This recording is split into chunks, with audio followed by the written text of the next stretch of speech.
Hey guys, Johnny Good for Real Home Studio. Today I'm looking at this Zoom's R16 16-track Porta Studio. It's been around for a few years. I sold one a few years back and bought another one recently. Took it through its paces a couple of weeks ago, and I want to share with you my experiences and thoughts on the product.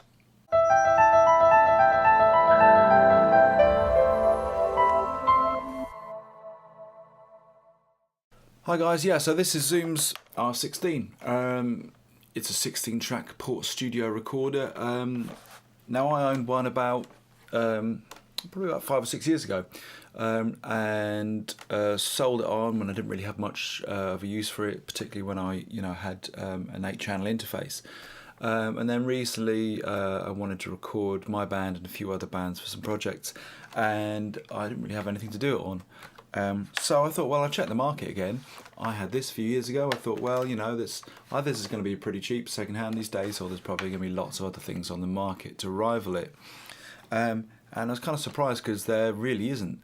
Still kicking around is part of Tascam's, I think it's the DP series, which has an 8-in recording Porta Studio. Other than that, there's not really been anything new on the market that's around its price, and that takes me on to really what is the USP of this thing.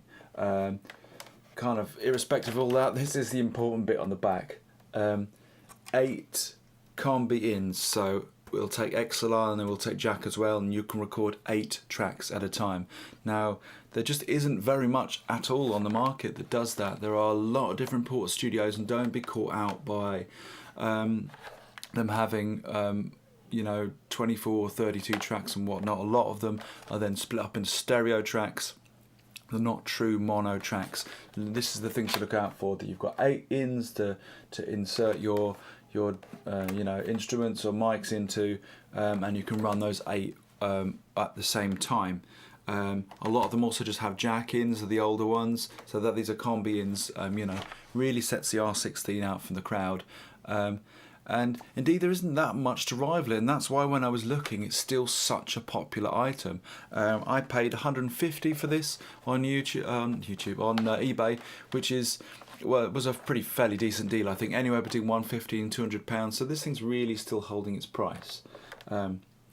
So for recording a band, if you need 8 ins, XLR or jack, this is the way to go, guys. This is inexpensive, simple. You don't have to cart your computer around with you, or worry about if you have your computer or laptop that it's going to be doing any other jobs other than this thing is just a bespoke thing to record audio. That's all it's going to do, and for that it does it really well. Records in 16 or 24-bit depending on the size of the card and the what quality you want to record in.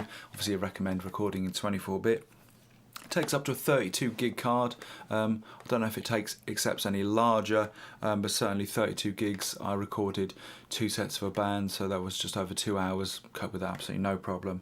I think it comes originally loaded with a 2 gig card. Okay, so that's the back. Kind of talked about on the back. Also, you have a phone's input and a separate volume for your left and right output, should you choose to monitor it, and a power switch. Now on the front, really, really simple. Now these faders, you're not going to really, let me lift it up so you can see, you're not really going to want to, do any complex mixing with these faders. These are really for, this is your monitors, or your monitor faders really, just getting a kind of bit of a rough mix as you're working. The R16 isn't really designed to be mixed on, it's designed to be recorded on, from the way I see it, and you can obviously then take the SD card out, bash everything straight into your DAW, off you go. You have some very basic for sort of LED graphics here when you're recording. Just best to record on the safe side. You don't really want to see it pushing at the 0. It'll go red when it's up to the top there. So being fairly conservative, you'll get pretty used to how it behaves, but sort of be on the safe side if you're certainly recording a live band or something. You don't want it clipping. You've got your gain controls at the top here, which control the amount of signal you're sending in. You've got 2 channels, only 2 channels to run on Phantom. That's fairly well worth knowing if you want more for condenser mics and whatnot. you might want a separate phantom power box or a separate mixer to power that. But you get 2 phantom power channels. You get one high Z instrument input, and you've got a switch here to turn on the internal mics, which live here, which are great for if you just want to knock out a quick demo or something. You've got, you know, a stereo little mics here at the front there, probably like little electric condenser mics at the front. Obviously, that when you're using them, they pick up a lot of the internal clicks and pops of the desk. But as a, you know, a quick mic, that's kind of handy. And I guess you could use it also to record, like say a stereo room or something like that as well. And really that's about it. There's a few other options. You can insert some effects and whatnot and all that stuff, but to be honest, I don't use any of that at all. I don't use any effects from it at all, and I'm kind of not too interested in that, because I think what this is an 8-track recorder, and you know, it does that incredibly well.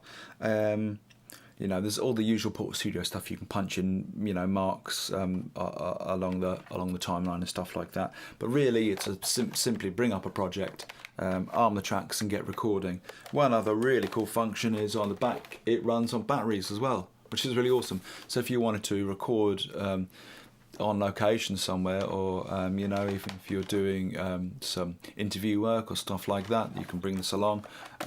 You could, I dare say, just hook it up to your camera mic as well and do it that way. So it's a really useful multi-use thing. It's, you know, but it's key things: recording bands, recording interviews, being on the fly, that kind of stuff, and for sort of knocking out demos, really handy as well.